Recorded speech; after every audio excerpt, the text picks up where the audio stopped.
per noi era importante costruire un blocco di forze capaci di contrastare una situazione grave, soprattutto per i ceti sociali più deboli, per i diritti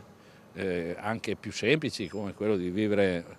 un ambiente sano, di avere accessi alla sanità che siano garantiti, che si abbattano le liste di attesa, che si superi una situazione che al di là della narrazione comunque si aggrava sempre di più, carenza nel territorio di strutture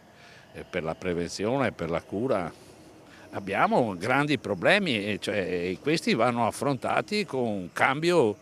significativo di paradigma, di modello, e dove l'intervento pubblico e dove una proposta, diciamo così, centrata sui bisogni sociali, centrata sui diritti ambientali, può avere anche una sua forza.